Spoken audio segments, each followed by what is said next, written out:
Chapter 142 begins. Doma recalls his past and childhood. Born with rainbow-colored eyes and white hair, he was believed to be special and connected to God. His parents, whom he considered stupid, arranged a cult with him at the head called the Eternal Paradise Cult. Worshippers flocked to Doma to repent their issues and problems in life, hoping for advice. Doma, however, had no feelings and found it problematic that adults sought wisdom from a child. When they begged him to guide them to paradise, he cried, believing paradise, gods, and Buddhas were all fairy tales that never even existed. Confused about why people wouldn't believe that they're all just destined to die and rot, Doma believed it was his duty to make these people happy. Doma then notices a 5th slash on his hand and heals himself of Shinobu's poisoning, asking if she is okay now that she has started to breathe heavily. Shinobu realizes the true strength of the upper rank, noting Doma's resistance and the inability of the poisons to work on him. Doma notes Shinobu's lungs must be destroyed, having taken a blow from his blood demon technique. She realizes the fog of his frozen blood is hazardous if breathed in, and decides to use multiple blows to poison him again, using her insect breathing dance of the dragonfly, compound eye hexagon. Shinobu rushes forward and stabs Doma multiple times. Doma states that he believes the insect Hashira might be the fastest one, but as she backs away, Shinobu bleeds profusely, realizing she herself was also hit in return. Doma taunts her, mentioning that she could have easily cut off his head with her immense speed, but can't due to her small frame. As blood falls on her, she laments that she could have killed demons the usual way if she had grown more. Shinobu knows larger hands and legs mean more muscle and that it was a distinctive advantage. She recalls Kanai was able to do so despite only being slightly taller and also with a dainty and thin frame. She remembers Kanai's last moments with her, telling her that she would likely lose to Doma. Kanai's spirit suddenly appears before the injured Shinobu, telling her to stand. Shinobu believes she can no longer stand, though heavily bleeding, and with her left lung shredded by Doma's fog, she can't breathe normally as well. Kanai declares that is irrelevant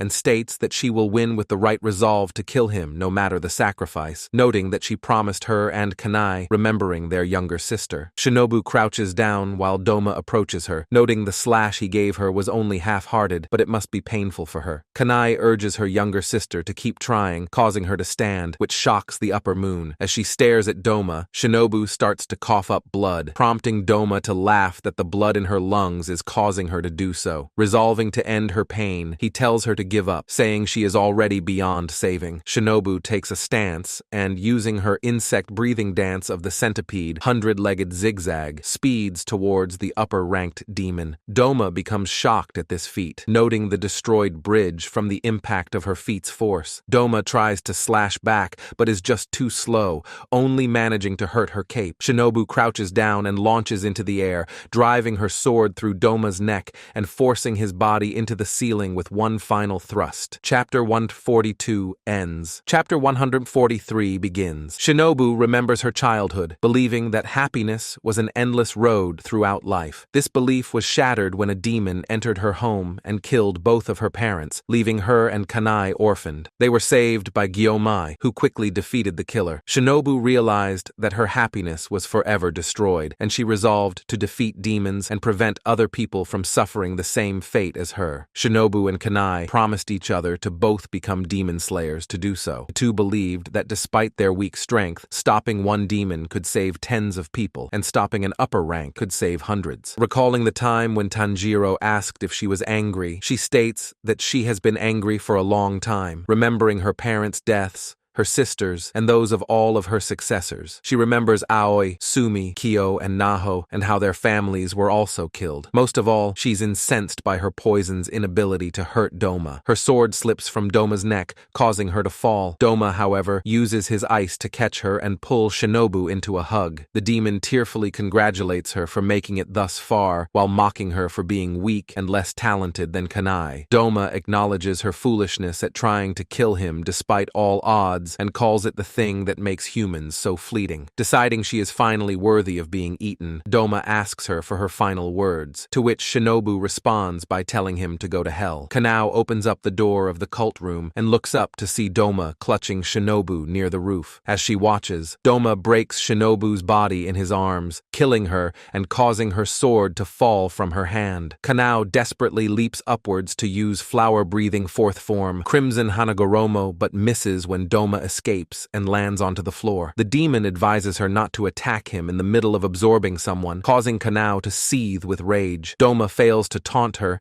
and instead fondly recalls that Shinobu only had a short time with him due to his abilities. He decides that this night might be really good, having 2 gorgeous meals at once, all while licking Shinobu's hairpin. The scene shifts to Zenitsu, who approaches a room and calls for the being inside to come out. They only respond that Zenitsu's beckoning is the improper address to a senior. Kaigaku walks out and taunts him for being as dainty and seedy as ever. Zenitsu responds back, however, that as a demon, Kaigaku is no longer his senior. Chapter 143 ends. Chapter 144 begins. As Tanjiro and Gyu continue through the castle, the former nearly falls through an open floor, commenting that the building is seemingly trying to separate the two. While wondering how long Tamayo can withstand Muzan and unsure of their exact location, a Kasugai crow announces that Shinobu Kocho has encountered and was killed by upper rank 2. While Tanjiro holds back tears, Gyu notices that the crow has a piece of paper on its neck. In the new Demon Slayer's headquarters, Kiriya Ubuyashiki has become the new head of the organization as the only remaining male, doing so at the age of only 8. He is supported by his sisters, Kanao and Kanata. Despite the deaths of his parents and 2 elder sisters, he hasn't grieved them in order to focus on the mission. Kanao and Kanata also hold back their emotions to aid him. Their father, with his short lifespan, was strict, raising them quickly into adults as best as he could. Their elder sisters, Hinaki and Nichika, had never left their father or mother's side. Their mother was also kind, but strict in raising them. The 3 each have one of Yushiro's talismans, helping them map out the Infinity Castle. Kiriya notices the lack of information they need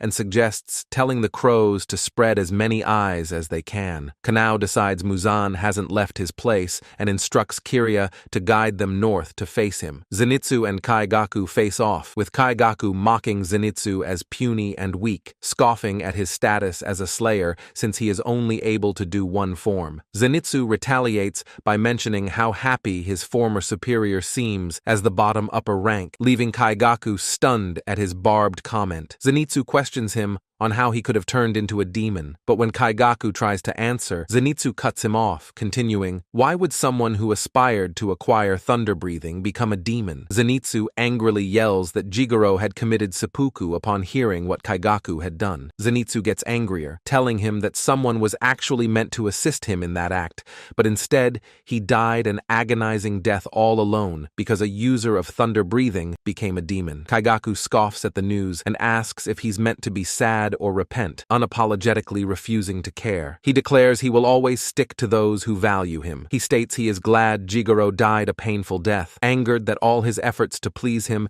never led to being named his successor, and insults him further by scoffing at his idea of sharing the successorship with dirt and calling the former Hashira senile. Zenitsu furiously tells him that if Jigoro was dead, Kaigaku was garbage, since he could only use the first breath and Kaigaku never managed to learn it at all. Zenitsu comments that Jigoro only died a miserable death because he wasn't lucky enough to have a true successor. Kaigaku angrily tells Zenitsu not to lump him in with the likes of himself and unleashes the thunder-breathing fourth form, Distant Thunder, sending lightning. However, Zenitsu had already avoided the attack and slashed the demon's neck, mocking him, telling him that he is too slow and that he is filth, leaving Kaigaku stunned and wondering why his opponent seems like a completely different person. Chapter 144 ends. Chapter 145 begins. Kaigaku then remembers his unfortunate encounter with upper rank 1, Kokushibo. He comments it isn't shameful to kneel before an overwhelmingly powerful foe, recalling when he quickly surrendered to the demon. He believes as long as he is alive,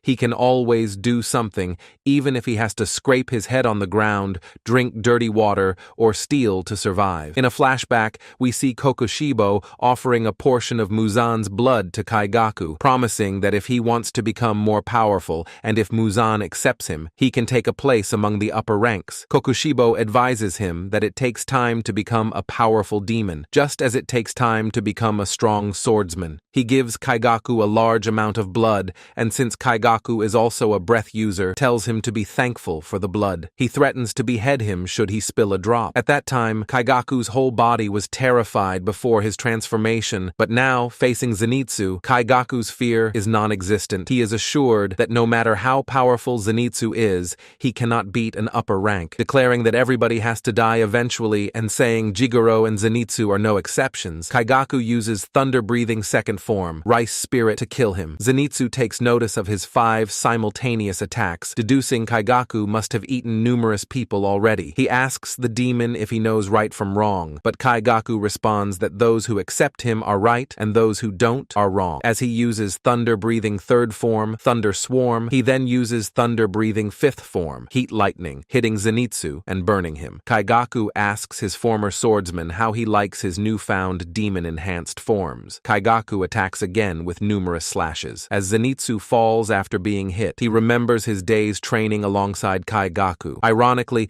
Zenitsu only managed to do the first form, while Kaigaku was able to do all of them, except the first of the thunder-breathing techniques. Zenitsu knew deep down that Kaigaku was never going to be a Hashira. One day, Zenitsu had hit a senior demon slayer, and Kaigaku reprimanded him, then mocked him for doing so. Zenitsu knew Kaigaku vehemently hated him. Zenitsu himself also hated Kaigaku greatly, but despite this, he genuinely respected Kaigaku for his work ethic and drive. Despite his place, especially among Jigoro's students, it never satisfied him. Finally, he considered Kaigaku's feelings like a box of happiness in his heart. His happiness always leaked through, and he must always close that box to feel satisfied. Apologizing to Jigoro and Kaigaku, Zenitsu lands on the wall and stops his fall. As a confused Kaigaku looks on, Zenitsu uses thunder-breathing seventh form, Honoikazuchi no Kami, and speeds upward, decapitating Kaigaku in that moment. As the upper-ranked demon becomes enraged that he never saw it coming, he curses his former master for teaching Zenitsu something he never knew and playing favorites. Zenitsu replies that Jigoro was never such a person and that he actually created this form for the day that he would fight alongside him. Chapter 145 ends. Thank you for watching. If you liked my explanation and want to see more chapters quicker, make sure to subscribe as it keeps me motivated to make more videos.